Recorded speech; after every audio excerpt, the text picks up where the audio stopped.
Good morning, Service Alliance community. How y'all doing today? Better be a good morning for everyone. We're up, moving around, get another day in this world. It's a good day. It's a good day. Yeah.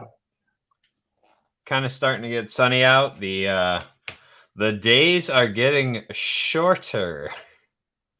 Faster. And that just tells me it's like, okay, we're getting closer and closer to oven season. How many high limits are going to be blowing, coming up very soon. High limits blowing. Yeah, or gas range igniters. Yeah, or wrinkled. My oven or whatever's been broken for 2 months, but I need it fixed now. Yesterday. Yeah, we've all been there. That Good morning, Gaspar. Our topic too, about decisions. Oh yeah, on those customers. So. Oh yeah. Good morning, Mr. Rob Jones. Good morning, Dave. Alex. Yeah, you think you get up early? He's in freaking Hawaii. He's right where my dad is right now. I have to get used to those time frames. It's like, okay, I gotta call him when it's like 11 or 12 my time for mountain time. He's just starting his day out. Pre-COVID, my sister was in China for a lot of years. They were over there a lot of years, and I think they were like exactly 12 hours ahead of us or something like that. So like just they were going to bed and we're getting up, and my daughter was a little girl, like littler, like, still trying to grasp concepts. And, she would always say, oh, well, the son is going to bed for Auntie Nessa and we're getting up and stuff. It was funny just hearing a kid process through that, Yeah. Good morning, Adam. Morning. Oh, his control boards. Yeah. Those are the ones that we say, hey, you self-cleaned the night before Thanksgiving. We've been telling you for 3 months. We would run Facebook ads and I mean like crazy. Although now the research is kind of pivoting to Facebook ads are not really giving a good return on investment.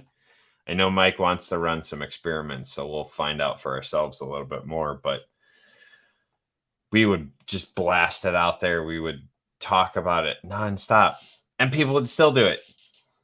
Yep. Yeah, it was a self-destruct button. You better believe it. Oh.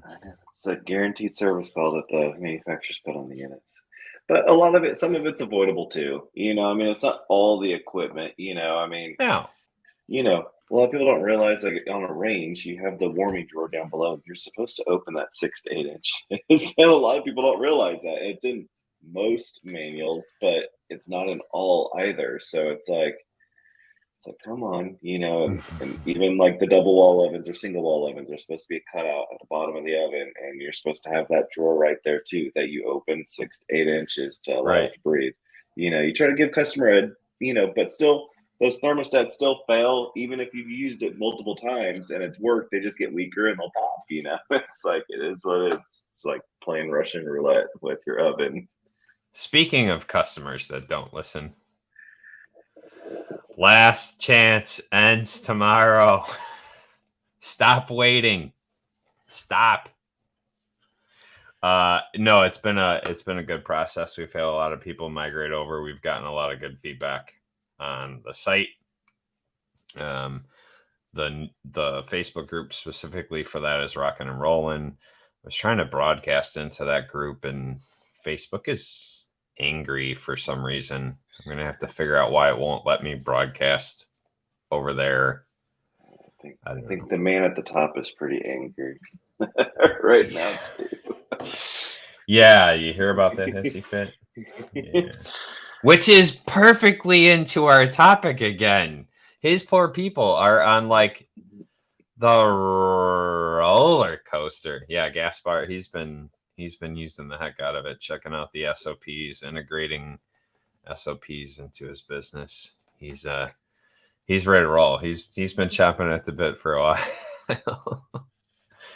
That's nice. Stuff. It's a good little place for everyone to be in, which I still, one of my decisions, I haven't procrastinated. I just know that, Mike has been busy and stuff like that. And I wanted to throw some TikTok accounts, videos out there and have a special promo code, for that. And I didn't want to jump on too early and be involved in the first 100, and all the free stuff that we're giving away. I don't want to take up a spot there, but I will join the site.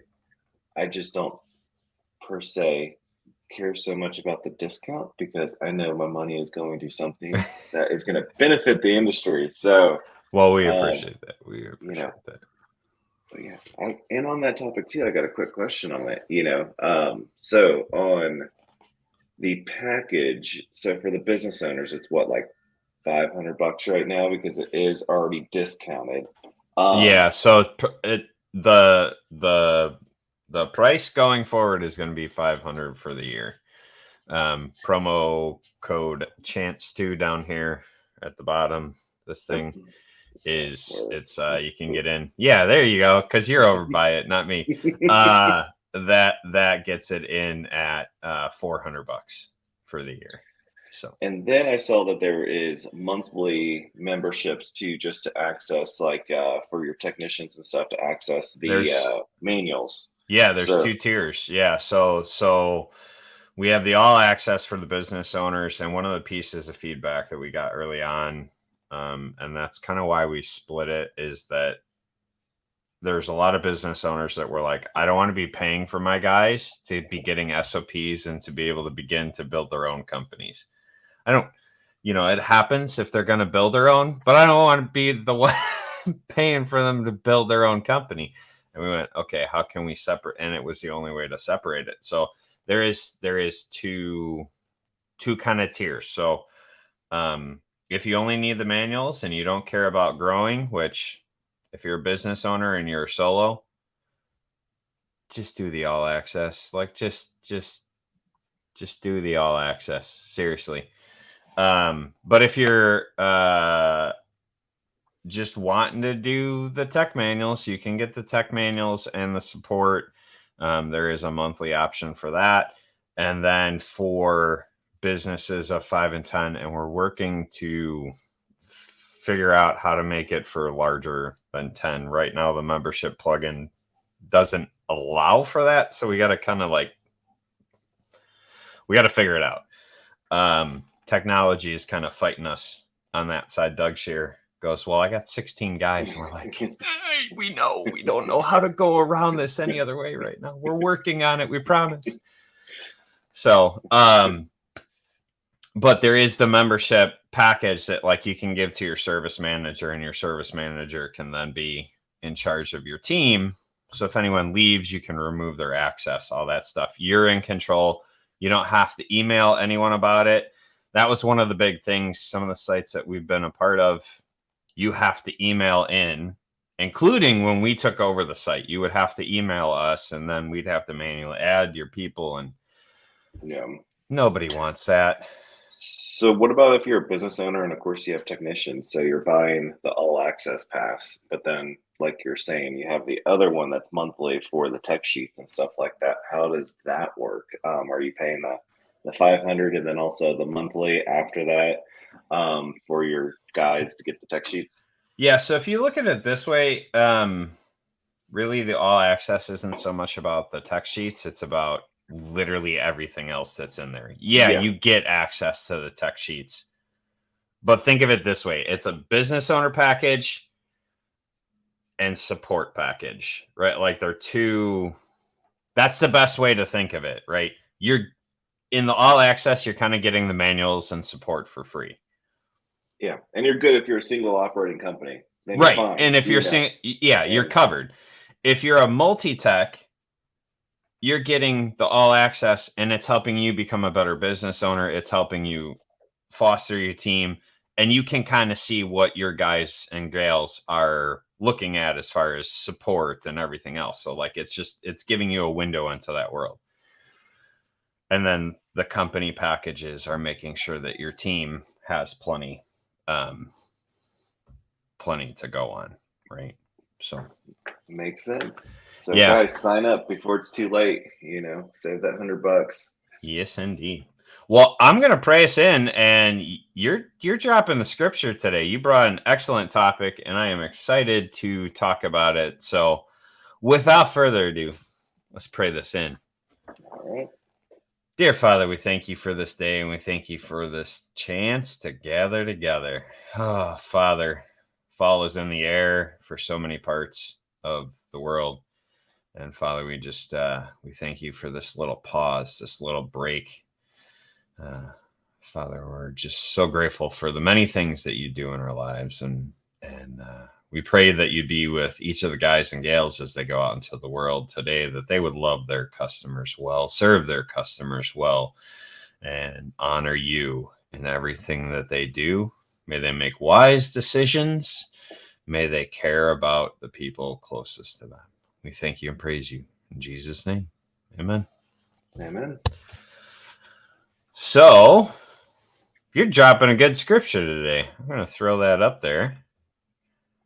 Proverbs 15:22. Go ahead and share it. I'm getting the hang of this stuff, So, it's without counsel, plans fail, but with many advisors, they succeed. That kind of drops us into decision making.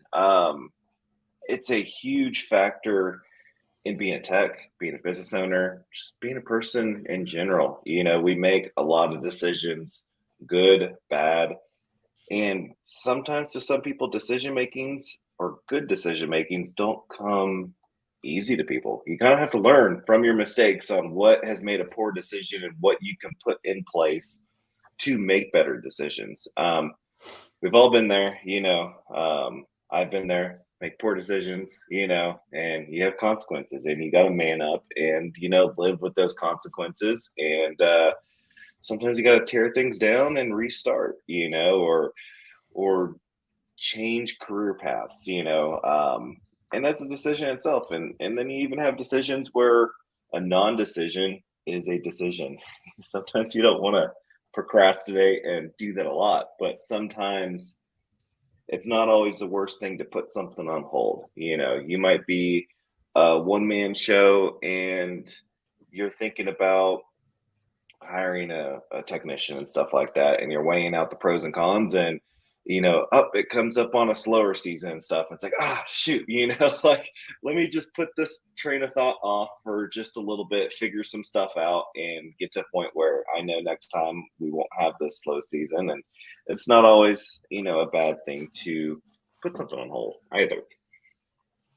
That's it's actually one of the things that a good friend of mine, Cassie Pound, her and her husband Oscar, they built just a monstrous HVAC empire. I mean, down there in Oklahoma, they are killing it, just doing such an awesome job. Have massive respect for them. And they went into the build of the company and they said, we are not going to lay people off. So we better have the business even in slow season, because we're not building the team unless we constantly have work for them. And it's been honored. I mean, honestly, what they have done has been honored. Their team is tight knit. I mean, tight knit, because, and it's, I forget how many people they have. It's stupid. It's stupid the number of people that they have, but it's because they made that decision to take care of their people first, right? Yep. And so all the decisions going forward are made as a collective, which is really good. Ultimately, they own it, right? They own the decision. Yep. But they And try and bring everyone in to make the wise decisions. and sometimes like your market, makes that decision, for you. Like of course I lived in Austin, Texas, and mainly all the big players, if they were just an HVAC company, it didn't get cold enough in the wintertime to keep everyone really, really steady. So there was always a massive layoff. So I kind of like about Colorado. It's like, hey, it gets hot. So you get busy in the summer. You don't get like Texas busy, but you have a winter. So you're going to be busy in the winter. So it's more all year round.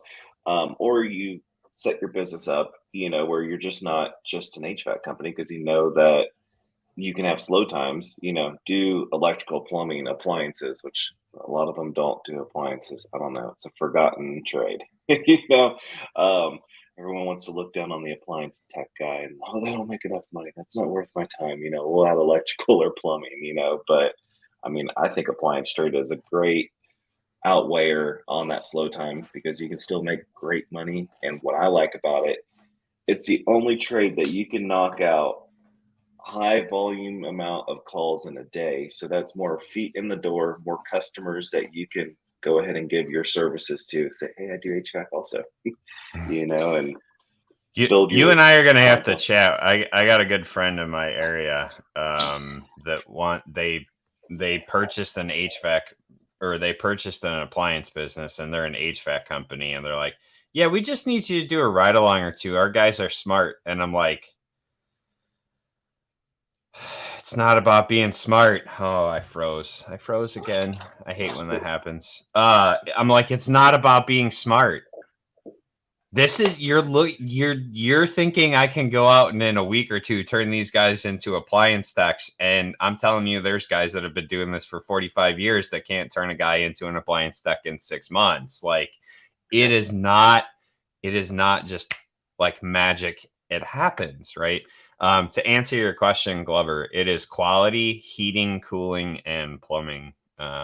My friends Cassie and Oscar Pound, they are two amazing individuals. I look up to them for sure. They have a really, really awesome just heart and passion. Great people. Yeah, it's tough. They don't realize,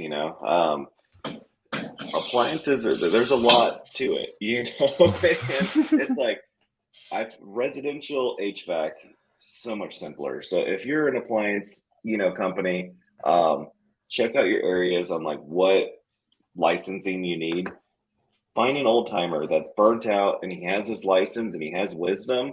Put him on the payroll and open up an HVAC side of your business because trust me, from going from appliances to being a pretty darn good HVAC tech, there's not much there's not too much of a learning curve. I mean, a furnace is a gas dryer. Like it is. An HVAC system, a condenser is pretty dumbed down. There's not much to them when you open them up. Yeah, it's they're not bad at all. But yeah, so back to the decision making. So you wanted to share like some of the big decisions that you've made and like what that looked like, just to kind of give some examples to the community of like.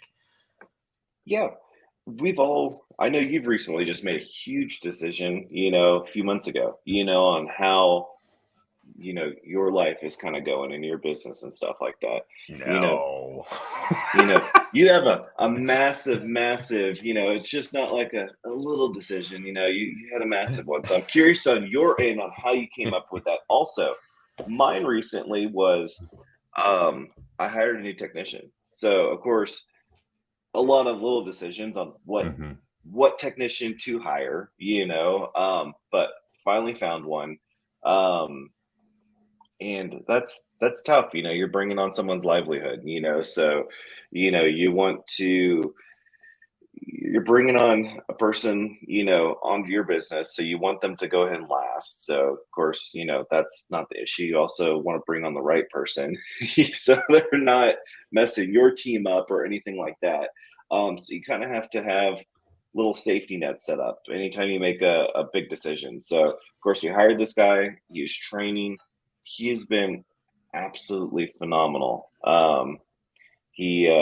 He was in your background of and went to school for being A&P. aviation. Yep. Yep. He We are the has caught smartest appliance technicians out there, by the way. he is ridiculously caught on, and not, yes, he's extremely smart, but it's one of his attributes. And when you're a leader, you're kind of learning the strengths and weaknesses of people and stuff like that. Is you know, some people just give up whenever there's adversity. If something's not going perfectly right, and he has the mentality of, I'm gonna fix it. He's like, oh, don't worry about it, Travis. Thank you for the help.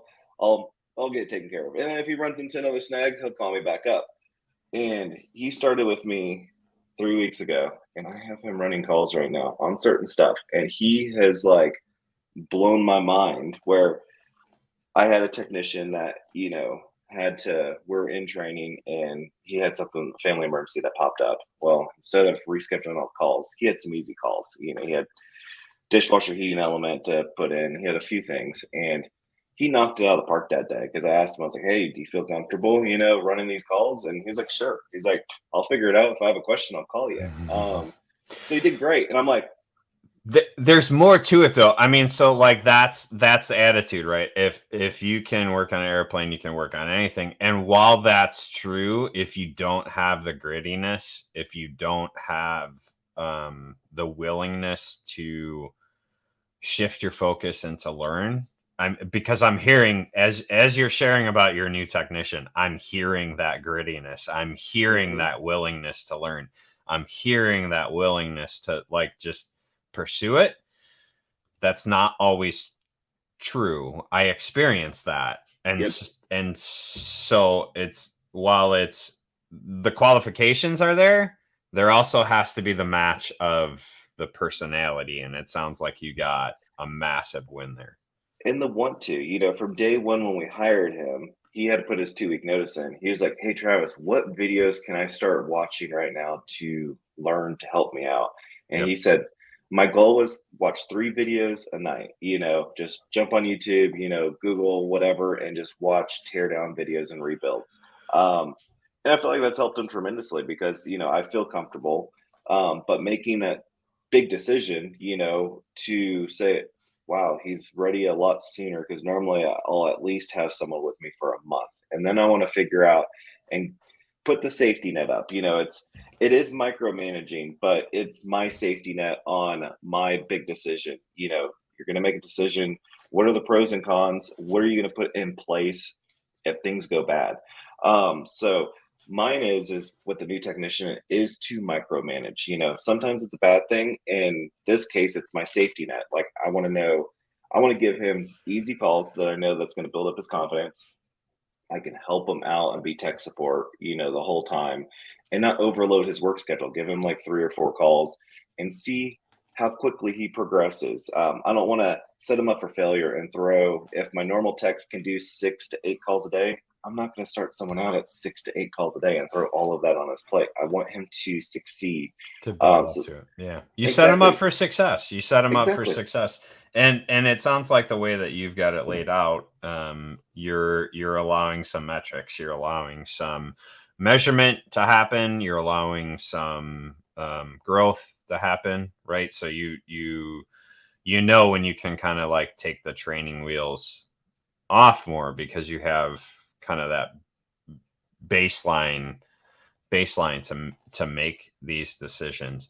I'm curious, like as you were doing this process, like did you just like make this up on your own, or have you sought some counsel and making some of these decisions and making some of these processes in your business? So hiring someone, I always, consult my wife, first off. I mean, That is the sometimes best advice that I ever got. yep. And EJ lives by that. Him and his wife will take the new employee out to dinner, and if it if his wife goes, you know what, it's just not the person. He's like, yeah, sorry. Oh yeah, Thanks for applying.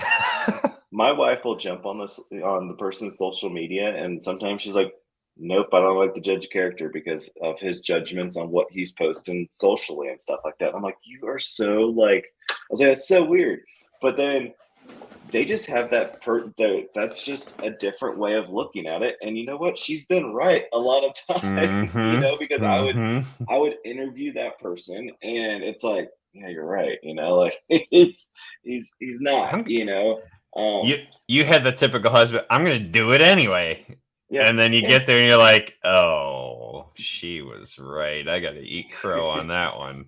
yeah, and I mean sometimes you know you're you might be 95% made up, and sometimes you just have to say it out loud to Mm. like really fully convince yourself, okay, this is the right decision. Sometimes my wife hates it because she's like, well, you didn't even take my input. It's like, well, I did, but I also had to say it out loud too, and you know, she like is very hesitant on growth because she knows how big of a decision it is. So normally she's always like, well, let's not even hire a technician because 90% of the time they don't work out. It's like, well, stop having that mindset. You gotta take the risk, like Right. you That's have that's that's the entrepreneur grittiness. You got to take a risk sometimes. yeah, and that's another decision making that when you're weighing out pros and cons is financially. Can you Mm. financially afford to make that risk? What is the worst things that can happen? Okay, I hired this technician, you know, and I train him up, I pay for all this training and it doesn't work out. Is that going to really throw a curve and a kink in your business? You don't want to Mm. do that and not really have the money and say you're going to have a ripple effect. And now it's like, now I put you behind the eight ball, and now you can't afford parts for your Mm. customers or paying your other technicians. You have to weigh, write them all out, is almost the easiest. All the pros and cons, can you afford it? What safety nets do you have in place if things do go wrong? Because a lot of times things will go wrong. Not every hire you're going to make is going to be a great hire for your Mm-hmm. business, and you have to just chalk it up and move on and eat the cost. And Yeah. that's okay too. There's a lot of micro decisions that go into making, if you want to look at it that way, micro decisions into a macro decision, right? Like, there's a lot that Yeah, goes, a lot of just little things that build up to the bigger decision. And if you break it down that way, it is a little bit less overwhelming, and sometimes it's easier to get advice that way if you're breaking it down that way, yeah, and not every decision is made by you. You can make it as a committee, as a business and a whole. Like if you have a bad apple in your business, and you take consideration from everyone. If you have, I don't know, bad tech that keeps messing up or whatnot, that's something that you can talk to your CSRs, your other technicians, because they're having a role behind them sometimes on recalls and stuff like that. It might bring the whole company morale down. Talk to everybody, be open, with everyone, and then you can make that decision at that time. And some decisions in your business, you have to delegate. You can't make every decision, in your business. So you have to, as a leader, you know people's strengths and weaknesses, and let loose of the reins sometimes on some decision makings, and let your CSR make decisions, for you. That's the first person that I started letting make decisions is my CSR, like, hey, you're controlling these technicians too. I don't need to know everything, right. and don't be scared to delegate certain decisions, because you're going to drive yourself crazy because there's so many decisions in the business every single day that has to be made. Don't put all of that on your shoulders. For sure.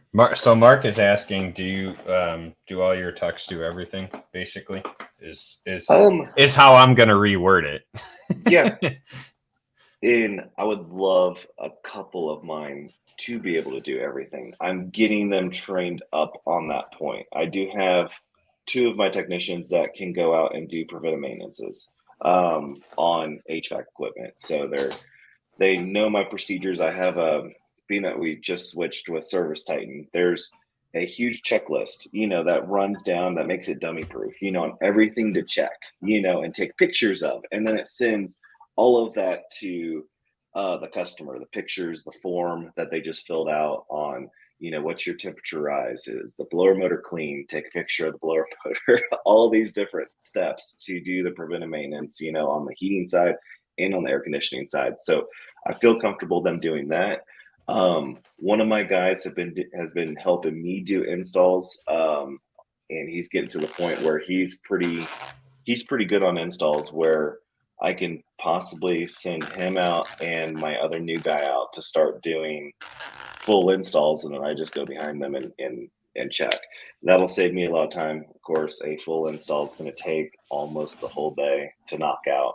Right. So that just gets one thing off my plate.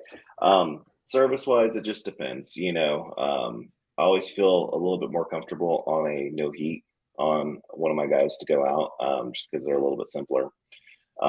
But I'm going to get there. Both the new guy that just started and my other, I got now 3 technicians plus myself, but I got 2 guys that are very interested in learning both and wanting to do both. So that'll be fantastic if I can get both of them on the road, being able to do both. I just have to get to that point. It's a little bit right now.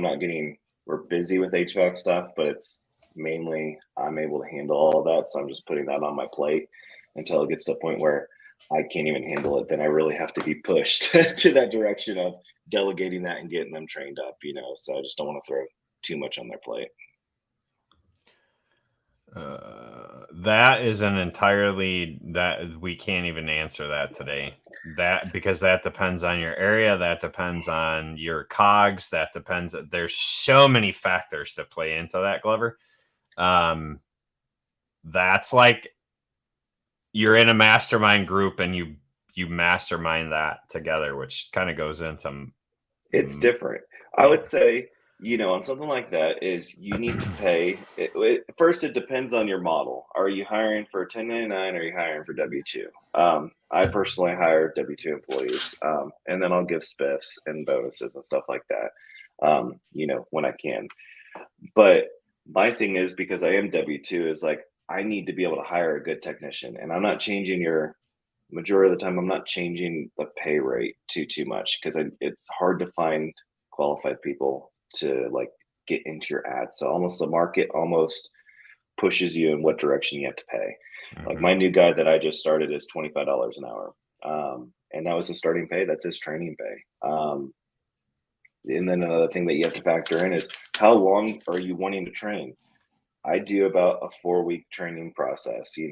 Some companies will do a year, or 9 months. That's a lot to take off of. I'm not a huge fan in be with someone in 9 months, and because in that 9-month span, the second that he hits the road, he's still having a lot of learning to do. He's going to feel like the same way if he's been doing it a month or 9 months, to be honest with you. That's just my experience, because you're going to know if you have a good technician within sometimes a week. You're going to know whether he has it or not.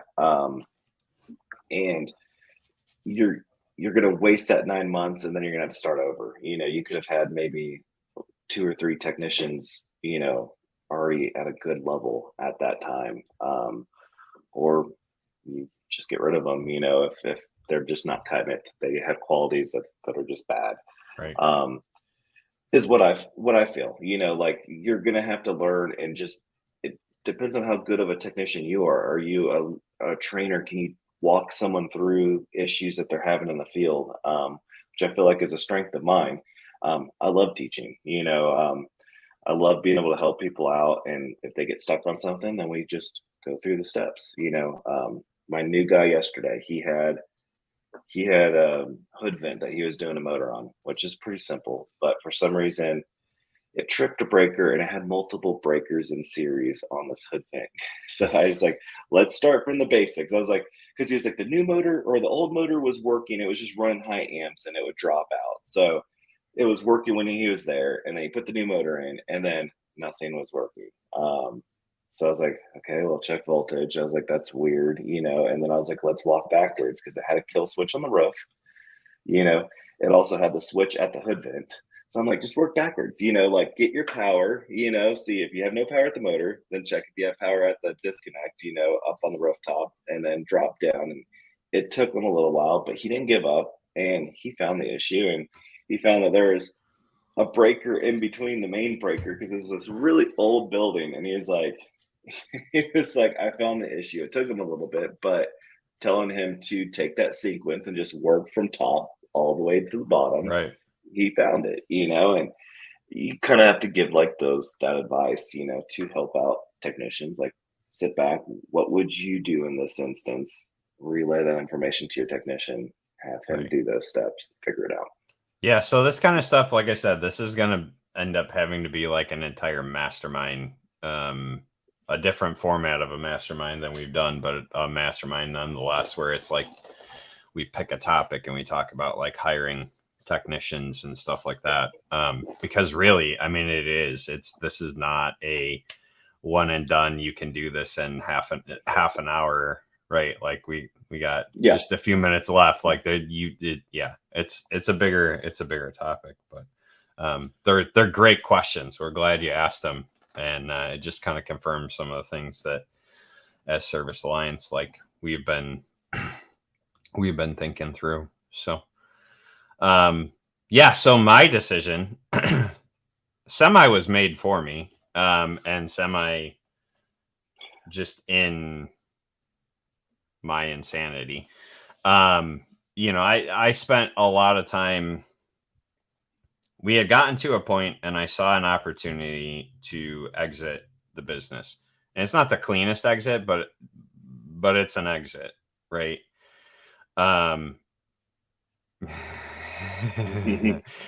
Rob Jones and I are actually, as soon as the dust settles, there's going to be a podcast coming, and it's probably going to end up into like a 3-4 part podcast of all the bad decisions that Rob Jones and I have made as business owners along the way. And we're going to call it, Here's What Not to Do. That's why I don't want to go on that tangent, because we can just stick, on all the bad decisions, we can just keep like going. So it's like, I didn't want to bring that up, Rob, because then we're going to get thrown in left field. Yeah, and keep going. No, it's him and I. So I was out riding the bike the other day, and Rob calls me, and he's like, "Yeah, so I made this bad decision." I'm like, "Well, yeah, I done that too." And he goes, "We got to do a podcast about this." I'm like, "Yep." He goes, "It's going to be more than one, isn't it?" I'm like, "Yep." You can bring me like on that one too. It's gonna be like Here we go. It's a round table now. Actually, that's a good topic for the next hot seat. Maybe we'll do that instead of technical trainers. We'll do the bad decision round table, and then we'll bring the technical trainers on the month after.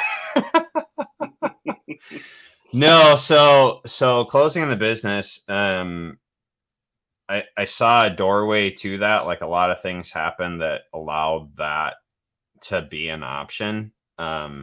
And I mean, I wasn't ever super passionate about running the appliance business. I kind of fell into it, I'm a good technician. I enjoy being a business owner. I just don't enjoy being an appliance business owner. I enjoy both of the things separately. Together was, it just, stuff.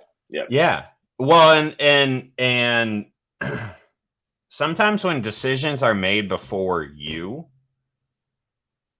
it's really hard to change that. So like, I bought an existing business, and then I came in, and I feel like by the time I finally started to make the correction, the damage had already been done, like, and it's not an excuse. It's just, looking back as I've done the autopsy on it, like that, there was just so much there that I did not have control of. So many decisions that were made prior to me, and so many things that I was taught that by the time I realized they were wrong, it was too late to make the decision. And I didn't have a group like this where I could, come and bounce these ideas off of other business owners. I did have some business owners that I would chat with, friends around the country in different industries and stuff. And I got a lot out of that, but like there are a few things in appliances that are kind of unique,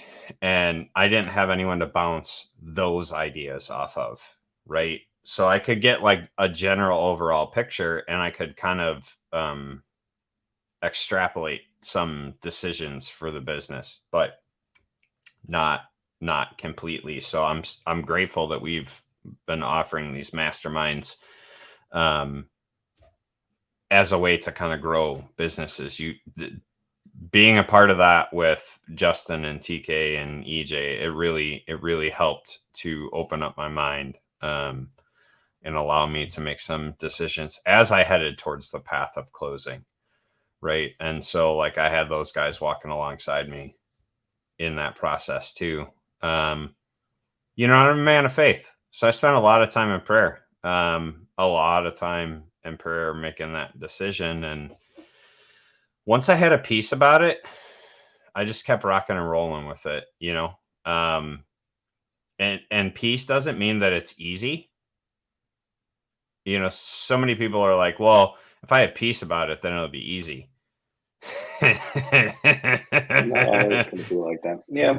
No. And I mean, a lot of your decision too, that I know that you've probably, thought about too, is because you wanted to go in a different direction, that's going to split your time up. And appliance repair, running an appliance repair business, or a lot of businesses in general, it takes a lot of time. You just can't go in 50%, or say, you know what, I'm just going to focus on the new thing. I'm just going to put in a little effort into, appliance repair business. You can, if it gets to a certain point and you have, 10, 15 technicians and you have management groups, and then you don't really need to be involved so much on day to day, but you have to get to that point. And getting to that point is extremely hard. And then you get to that point, then it's a lot easier. Then it's almost like a passive income stream, where it's rolling, but getting to that point is extremely hard in the appliance industry. That's why you see a lot of companies are just smaller. Right. Just because the it's choose your pain. It's choose your pain, right? Like, so yeah, there was a lot of decisions there, and I chatted with my wife on some stuff, and I chatted with some other people in different industries on some stuff, and I have some mentors along the way.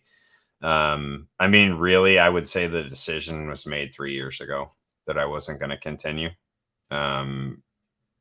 And so for better or worse along the way, a lot of decisions then continued that snowball once that decision was made 3 years ago, almost 4 years ago now. And so like it's almost like I checked out, right? Like I had made a decision to make a pivot, and then it was just like checking out, So, but then other good things have come along the way, right? Like now I get to do this more. I get to be, I've spent the last couple days really, Mike and I together trying to firm up some of the technical side on the Service Alliance group page and just some of that other stuff, so it's allowed a lot more time for that. And I love being a health coach. I do. That's just been a lot of fun. I get to go and help out my buddy do some flooring installs and some sales, you know what I mean? Because it doesn't take up any more or any less time. It's just, it keeps my ADD in check.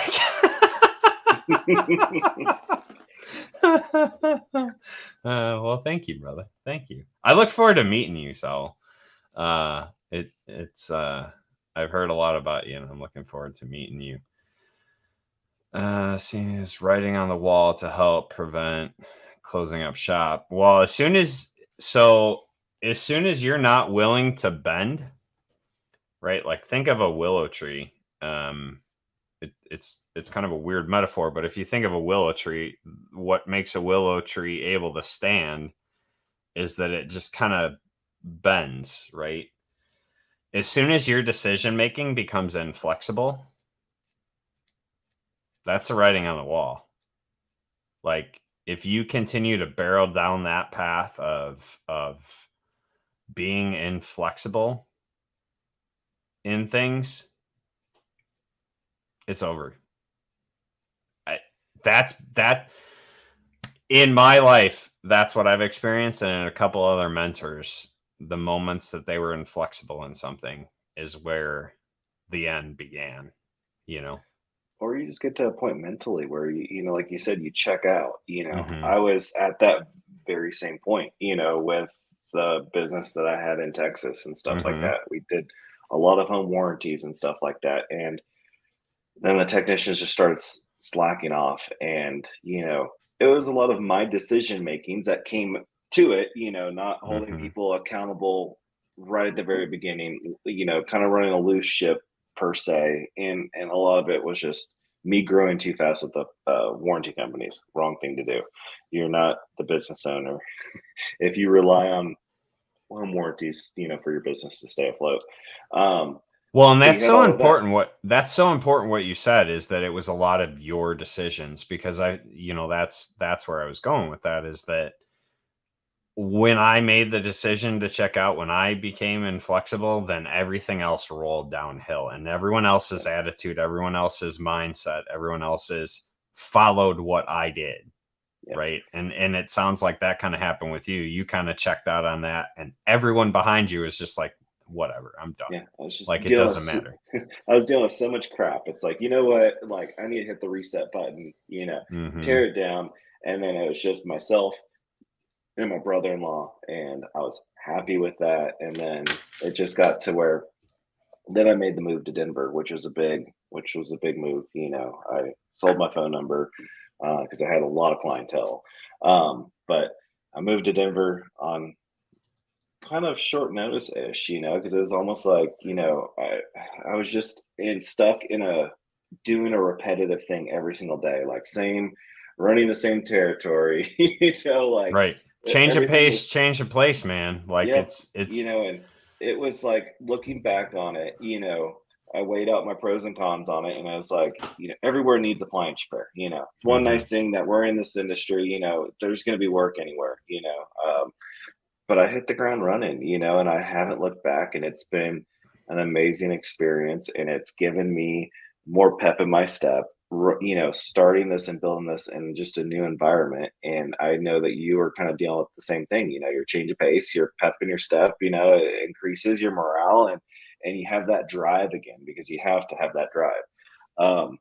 But I would say if you're a company right now and you have a few technicians, and don't be scared if you have to break it down, and go back to yourself. You're going to learn from all those mistakes, self-reflect off of that.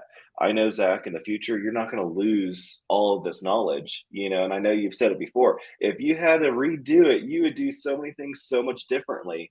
And you know, you closed your business down. It doesn't mean you could never restart it in the future and stuff like that. And guess what? You have all of that knowledge on what didn't work and what Mm-hmm. things that you should have had in place at the very beginning to do it again and do it better. A Yeah, lot of if I made the choice to go through that again, I absolutely could, and or I can walk alongside people who are doing that. And so that's that's what I love about the Service Alliance. We have some people that are doing it really well and want to continue doing it, and so they can walk alongside you with, like, hey, this is working really well, and I can go, ooh, that's a pitfall. Don't do that. Don't do that. Don't go down that road. That's gonna end. yeah, It's Zach, gonna end bad.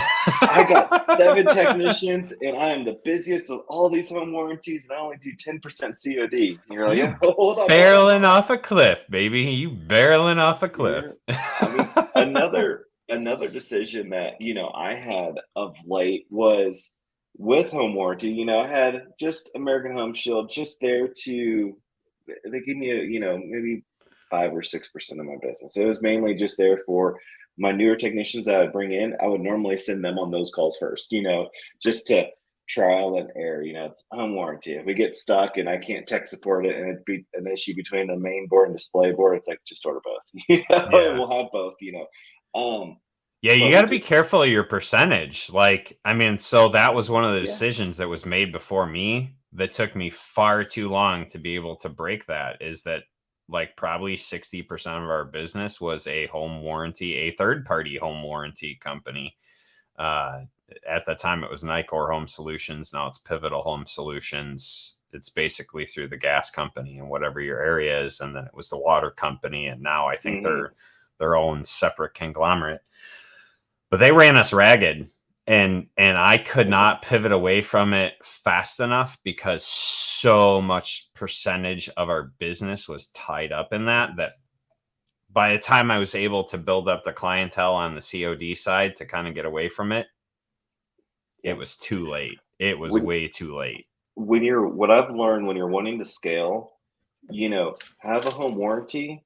You can have contracts with home warranties. They're not all bad. As long as they pay, then they're fine. But build your business to where at any time you do not ever need to rely on them, Mm-hmm. because they will back you into a corner and make you make bad decisions. And things Every could be time. going, things will be Every going time. great. And just recently, and I didn't even think it was going to be that bad either. You get new reps, and then it's like, okay, it's like walking on eggshells again. It's like, what's going to happen, to my Yeah. business? Because a new rep can change completely. They'll cut you We, off. yeah, They will we, cut you off and you'll have no revenue coming from it. And if just for example, I mean, because this is probably where we were probably 60% was that warranty and 40% was COD. The second they cut you off and the second you have that many miles you got to feed, yep, it it's gets hard. bad. It Yeah, gets real bad. it's hard to have your business set up that way. We just had a change between a new rep in July. I think July 1st. He finally was his first day. But I thought it wasn't going to be that bad because his wife was our rep before. And then he became the rep. They're like, oh, well, make it seamless. You can just ask your wife for all the, information. Um, our numbers were a little higher only for the fact of we did a lot of sealed system for them. We got a lot of transfer orders for sealed system. I charged them normal rates. I let them order the parts like they wanted to, because American Home Shield loves to save money on ordering parts. Whatever, I lose a little bit of percentage there. I just charge labor, and I charged adequately. Yeah, they got a little bit of a break, but they didn't get a massive discount like they want. They want you to almost work for free. But I had our first, he was our rep for a little bit. I was like, hey, I need to have a meeting with him. So I scheduled up a meeting just to meet him and stuff like that. And I let him know, like, hey, we're not going to be the company that is going to work. That's going to be a preferred vendor. I was like, I don't want to work for a flat rate of like $130 a call or whatever. I was like, that's not who I am. I'm going to be more of your overflow. I want to be a little bit more pricier, kind of like how when you guys had Sears service running, I was like, that's my business model. My business model is to make sure my customers are extremely happy. We had like a 4.8 star rating with American Home Shield, which is really hard to do if you're in the That's doing calls with the warranty companies. But I put things in place to take care of the customers, and I was like, that's my number one goal as a business owner. I want to give excellent service. It's not price. And I could be on the back burner. I was like, I don't need you per se. And I was up front, I'm going to be 100% up front, with him. And if he didn't like it, and he didn't like it, and his goal is just to put me on hold and then go on vacation, it's like, well, if I'm on hold, I can't bill out. I can't take care of customers. So if that's the way you want to work, then fine. And right now they're paused, and I may never do work for them again. But guess what? It's helped out because I put CODs off to take care of home warranty. So I have not skipped a beat because I set it up like that. It's not it did not become a stressful situation on not having any calls coming in from them. I just pivoted to more CODs and made more money. I was honestly putting off because I needed more techs. I was putting off my CODs and lost some of them because I was booked out maybe an extra day or so because of those American Home Show calls. But that's the best way, honestly, of trying to do it, is just to have home warranties on the back burner. You are the boss. They are not the boss. The second that you put them in charge, you make those decisions of where those going to say, your numbers are too high. You need to drop them. We need you to be flat rate for like 6 months to get your numbers in check. And then you're doing work for way less. And then that hurts your business, makes your business get hindered on growth or just financially. And that's just not a place that you want to be in. Not at all. This is an entire topic in and of itself, and since we're basically at the end of the hour, we'll move this into another day with you and I. I would love to come back to this topic because it's a topic, and actually, maybe if we're lucky enough, I can bring James Dolbear in, from AAA here in Chicagoland. Really cool guy. If you've never chatted with James. Because him and I have the same passionate disdain for this, because both of us dealt with the same company. Both of us have been burned by the same company. He was big enough that he could pivot away from it soon enough. I was not. So we get really passionate about this. So I'm gonna work on that. I'm gonna work on trying to line James up for that conversation next Thursday, so we can go into that more. I think it's a great topic. So good stuff coming. I got some good ideas for these Thursdays and stuff on topics. So keep staying tuned, I know you're so busy. So I'm like, you know what, on my day, it's like, maybe I put in a little effort and think of some topics, because you're so busy and stuff like that. Make it a little easier for you. I know it's probably a little nicer. Say, hey, Travis knows what he's going to talk about today, and I can go with the flow. Yeah, I appreciate it. I enjoy hosting. Sometimes it's nice to not have to come up with the topic as I'm hosting too, because then you're kind of wearing two hats. So anyway, all right, guys. No, you're good. EJ last week. Yeah, that was a great topic. I was glad that I could actually join in. I'm glad. Yeah. He was more on the spent side. He had a lot of things going on in life, He did. He was like, "Can you take over, please?" So I was like, "All right." And then I was like, "You know what? This is a good idea. Maybe I can help out Zach during the week too. And because he is going a million miles an hour, in a bunch of directions, 12 different directions. Yeah, exactly. Yeah. So, but thank you guys for tuning in. Have a great day. Make good decisions, or reflect on the decisions that you've made so you can make them better. And we'll continue this topic and some others to come. Talk about it Thursday. I love it, Saul. I love it. Love it. Yeah, Emmett, you're going through it now. Glad you heard it. And I'm telling you, I think we're going to try and bring this next Thursday. I got to figure out if I'm in town, because my bike race comes up November or September 11th. So I got to make sure that I'm still in town. If I am here on that Thursday morning, then that's definitely what's happening. And good morning, JoJo. Speaking of good decisions, servicealliancegroup.com/join. Use promo code CHANCE2 and save yourself $100. It'll be $400 for the year for all access. We love you guys. Tomorrow is Freestyle Friday. Ask Us Anything Friday. It'll be definitely TK, probably EJ, and they're going to bring it. So have a good day, guys. Get out there, love people, and make some good decisions. We'll see you again.